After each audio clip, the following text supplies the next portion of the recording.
हरियाणा के विचार। महाराज जी, आपसे जानना चाहेंगे कि पूर्ण गुरु अर्थात सतगुरु की क्या पहचान है। सोई गुरु पूरा कहावे, दो अक्षर का भेद बतावे। अब पूरे गुरु की पहचान बताते हुए बहुत से संतों ने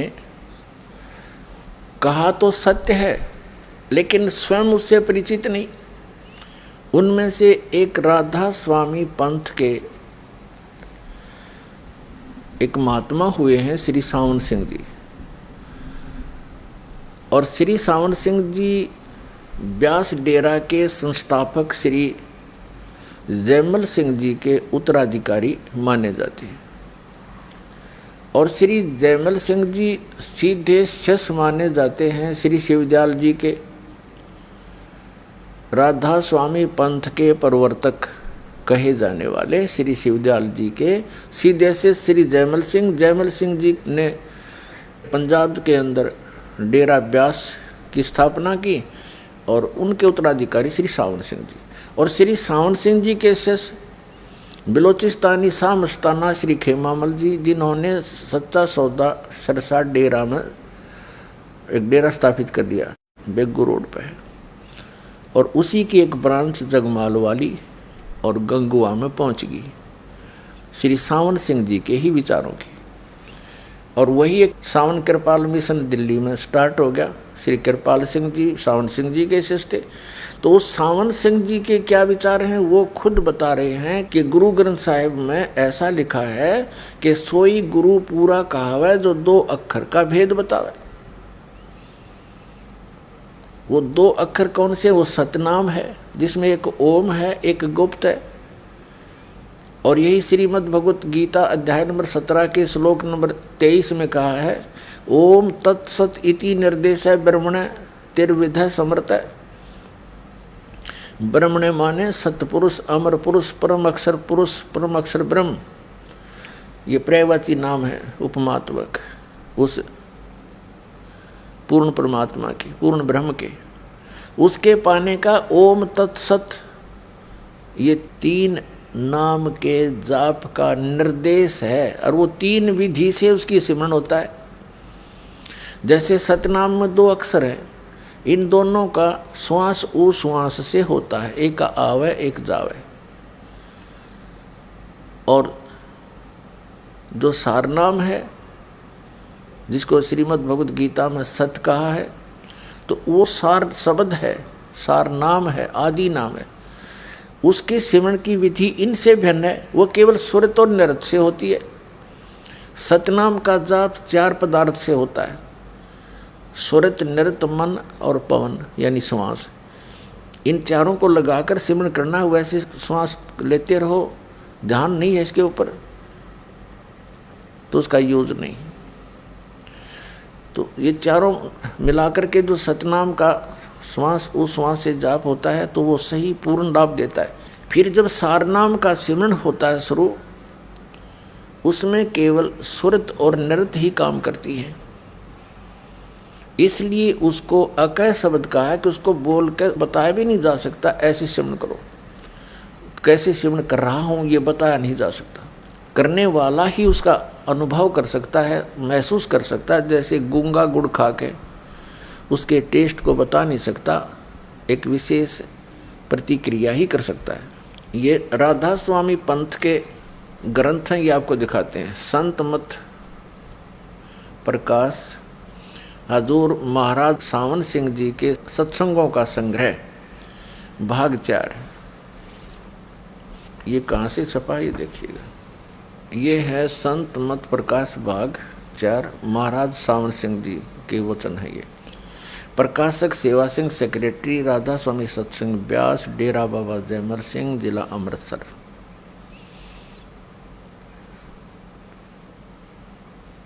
(1975) से छपती आ रही है ये। मुद्रक है Sartaj printing press, Tanda road, Joshi state, Jalandhar. अब देखिएगा 261 पृष्ठ पे, 261 पृष्ठ पे ये कोई वाणी है श्री शिवदयाल जी की। और खोलने चले हैं श्री सावन सिंह जी। यह संसार सर है और जो अक्षर है वह ब्रह्म है।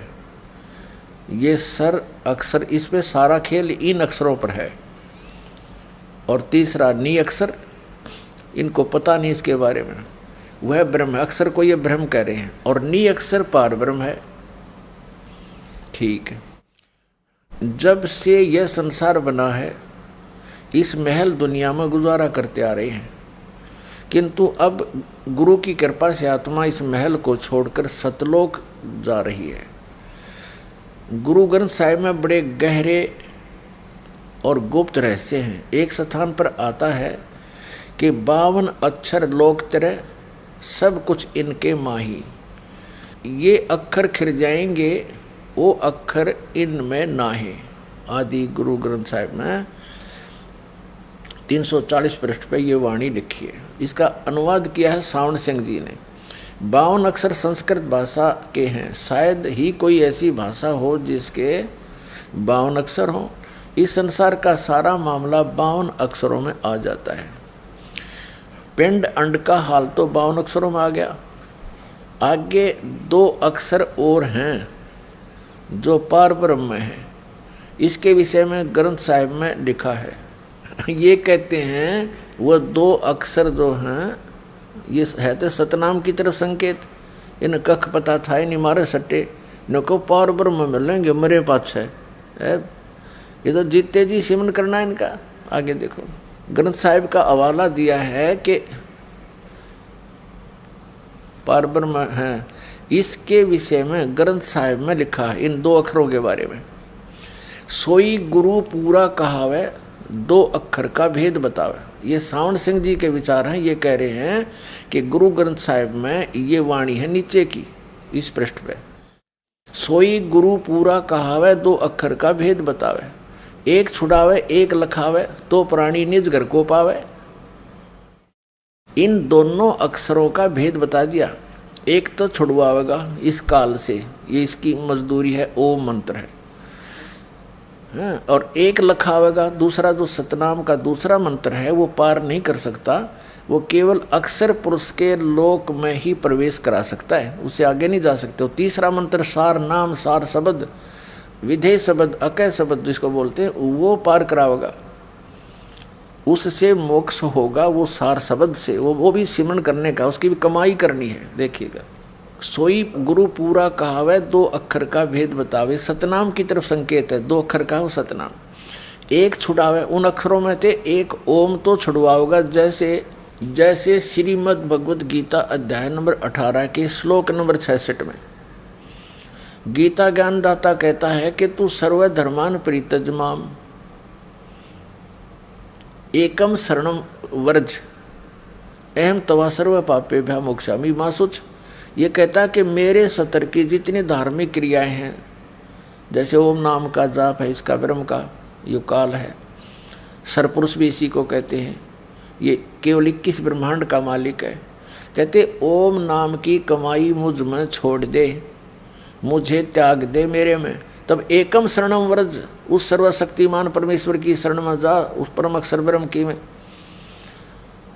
फिर मैं तुझे सब पापों से छोड़ दूंगा, मुक्त कर दूंगा, तू चिंता मत कर। तो ये ओम नाम की कमाई हमने इस काल से छुड़वाएगी, ये इसको सौंपनी पड़ेगी। पहले हम क्या करते रहे, ओम नाम का जाप करके ब्रह्मलोक में चले जाते हैं, उस महास्वर्ग में अपनी कमाई बर्बाद करके फिर आ जाते। अब हम इसको वेस्ट नहीं करेंगे, इसका कर्जा तार देंगे। ये फिर हमें मजदूर कैसे बनाएगा जब हमने कर्जा दे दिया इसका। तो एक छुड़ावे एक लखावे। अब जो सतनाम का दूसरा अक्षर है जो धर्मदास जी को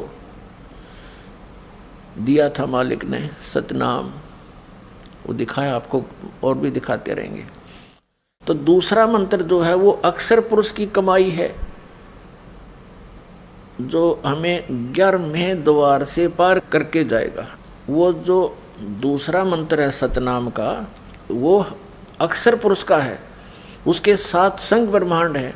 इस ब्रह्म लोक से, सरपुरुष के लोक से हम जब चलेंगे तो 11वें द्वार को सतनाम का दूसरा अक्षर ही खोल सकता है और नहीं खुल सकता।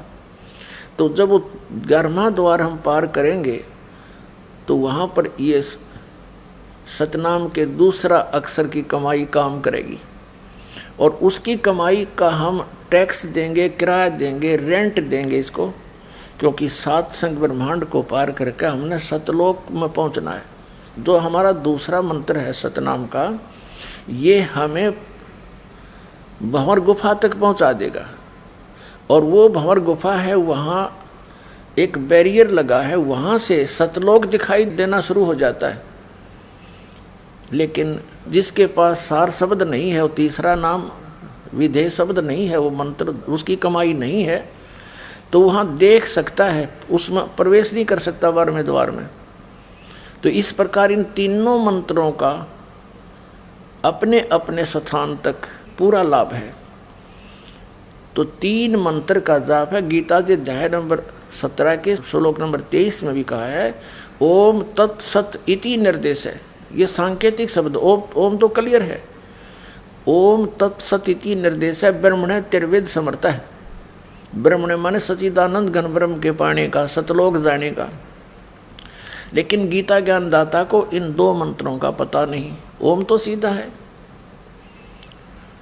इसलिए उसने 4 अध्याय के 34वें श्लोक में कहा है कि जो ज्ञान परमेश्वर आकर बोलता है स्वयं, 4 अध्याय के 32वें श्लोक में, 4 अध्याय के 34वें श्लोक में श्रीमद् भगवद गीता में निर्णय करके दिया है कि एक ज्ञान परमात्मा स्वयं आता सतलोक से चलकर और वो अपने मुख कमल से बोलता है। वो तत्व ज्ञान है, वो उसकी वाणी, उसके मुख से निकली हुई वाणी, परमेश्वर के मुख से बोली हुई वाणी, वो तत्व ज्ञान है, वो सूक्ष्म वेद है। उस सूक्ष्म वेद को तू तत्वदर्शी संतों के पास जाकर समझ, वो बताओगे उन कोड वर्डों को, मुझे नहीं